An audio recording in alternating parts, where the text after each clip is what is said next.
you so much for coming today. About 28 years ago, wow, that sounds so loud. My husband and I, Alan, were married. About 6 years after we were married, we had really been praying about a child and nothing seemed to happen. And we started to finally just, our prayers changed. And finally we prayed, Lord, if you want us to have a child, only give us that child if she or he will be used mightily in the kingdom of God. That's how he led us to pray. And very shortly after that, probably about 9 months after that, I had Rachel. Rachel Elizabeth. Her name is Lamb, consecrated or separated unto God. Didn't know what that meant when we named her that. Never thought about that verse too much more. I mean, the prayer you prayed. We just, you prayed that way about for somebody to be used mightily, and we had her, and kind of on we went. I was privileged to be a stay-at-home mom. I got to stay with her all the time. Alan works, and still does, work very long hours, and so she and I spent all the time together. And as she grew, we became best friends. She's still my best friend. Besides my husband, she's still my best friend. And will always be. Just miss her so much. He would call us frickin' frack, or two peas in a pod. I said, anybody that knows us, we were always together. She went to Grove Avenue Christian School from kindergarten through 12th grade. And that was an adjustment, letting her go to school. And then she got into Virginia Tech. We were all so excited about that. She prayed about it, we did, and felt like that's where she was supposed to go. So off she went. We emailed just about every day. I copied every email she sent me. First semesters are in one book, second semesters in another. The last one was dated April 16th, 2007. She emailed me that morning. We had been to see her that weekend, which I'm so thankful now we got to visit with her that Saturday. So that morning, April 16, 2007, we talked as we usually did. We talked 2-3 times every day, an hour at a time. We just about anything. Somebody asked me one time, what did you talk about? I said, probably what I was cooking for dinner, what she was doing, just what you talk about with your best friend. So we talked for about 45 minutes that day. Twice. She called me and said something was going on in her dorm that had been locked down. Something had been hurt. That's all she knew. And, you're thinking, I don't know what that means. But, about 45 minutes, we talked 45 minutes, and about 15 minutes later, she called and said, they've unlocked the dorm. I'm going to go into class. I encourage you to go. And off she went. And 30 minutes later, she was gone. Just like that. We didn't know that. I assumed I talked with her. I knew something happened in the dorm. I figured everything was fine. And then I couldn't get on the phone. So all day I'm calling, and no one answers the phone. You'd get her message, and the message sounded like she was talking to you, and you think, oh, good, I've got her. And you realize it's a message. So I couldn't get her. So but in the afternoon, I told my husband, I've had it, I'm done, I'm going up. He says, wait for me to get home. So he waited. I waited. We went up there. I can't describe it other than it looked like the Super Bowl. It was a media circus, media everywhere. We just parked. It was really cold that day, snowing, sideways, and wind was blowing. It was so cold. And we walked the campus looking for her. Everywhere we thought, in her dorm, just places that we were allowed to go, we went looking for her, couldn't find her. So we went back to the inn where everything was set up, and we just went to the people that seemed like they were control of what was going on. I said, I can't find my daughter. So they put a name tag on you, just like this. Hill. Wait and find the Hill child. And we waited, and about 10 o'clock that night, we're out in the hallway, and these 3 officials come walking towards us. And they take us into a room, probably at least half the size of this room, with a screen about that big, blaring CNN, and you're seeing what's going on, and you're living it. And they tell us, she's gone. My first words were, no, Lord, no. I only have one child. I don't want anybody else's child to be gone, but my child.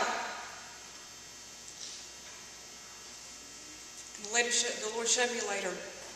It was 12 hours later from the time I talked to her. Then I know they were all killed until the time I found out. She'd been with him all day long. I was frantically walking around that campus. We were looking for her, worried. She was with the Lord all day. And if you who knew her, knew that's where she wanted to be. She loved the Lord. She was 18 years old. But when we were in that room, and then later that night, we were in the hotel.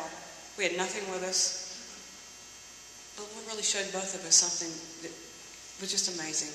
As they would tell families that their child was one that was killed, you would hear this incredible, unmistakable cry of just loss, complete loss, nothing you can do about it. Irretrievable loss, I think is the way Alan described it. Well, what it reminded us of is in the movie The Ten Commandments, and have you seen that movie where the death angel goes, but the ones that have the blood on the doorpost, and he passed over. And that's how we felt. Even though we lost our child, we felt like the Lord passed over us.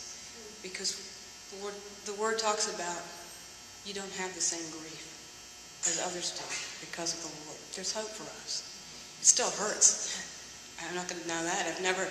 I can't describe it. And I tell people you don't need to understand it. Unless you've ever gone through it, you don't have the grace for it. You don't need to know. You don't need to understand. So the next morning we packed up her room and drove home. I drove her car. Alan drove the van with everything in it. We didn't want to come back to pack her things up. I don't know how I got home driving, but the Lord got me home. We came home, got in a subdivision, drove around the cul-de-sac, and the neighbors were waiting outside, weeping. And they had these hokey colors, ribbons, on every mailbox. By the next day, every mailbox, every sign in the entire neighborhood had ribbons on it. We drove up to the driveway, and the first person waiting for us was a man who lost his son in the first desert storm. He didn't say a word. He knew. He just hugged us and just was there because he knew. And it was so encouraging to see somebody who knew, who understood. So that night, the first night and the first few nights we were home, we would just lay on the bed and just weep. Sometimes uncontrollably. I didn't think I could breathe. I cried so hard. And there's nothing you can do. You know, you just cry. We asked, one of the first things we asked the Lord, it was to spare us from bitterness. We did not want that. We knew if we held on to anger and bitterness, it would just kill us. It would eat us alive. And I'm here to tell you today, he honored that. He has kept us from that. Doesn't mean it's not hard, but he has kept us from that. We never blamed the school. This young man, the Lord showed me that one day. This was somebody's son. He did something horrible. But he has a mother, just like one of us. He has a mother. And what he did was wrong, but I think in the right circumstance, any of us could do something like that. The Lord has forgiven me for so much. How could I possibly hate somebody that did that? How could I? The Lord's forgiven me for all I've done. So what's it like? One of the hardest things, I don't get to hear anybody call me Mom. That's very hard. You have endearing names for your kids. I've got one for Rachel that I'm waiting. Alan had one. I have one for her. No one knows but her. It was kind of our little secret name. But I don't get to hear Mom. Everything you do, you walk in the house, she'll never come back in there. Everything you do that I did with her, everything, my phone, for the longest time I wanted my phone to ring. But I couldn't hear her voice. I couldn't see her. She's gone. For a while, I never had a death wish, but I certainly didn't care if I died right away. It hurt so badly. Lord, if you want to take me now, I'm good. I'm good to go. But he didn't do that. The one thing we noticed that was so real to us is during that whole for a long time, his grace was so thick. You could feel it. I don't have time to explain all the stuff he did with the memorial service and all that, but it was thick. And I tell you, no matter what you go through, there's grace like that for anything we go through. And it's always there. And when you need it less, then it's less. When you need it more, it's more. So friends surrounded us. We wouldn't have survived. They came to the house. One in particular stayed with me. When Alan finally had to go back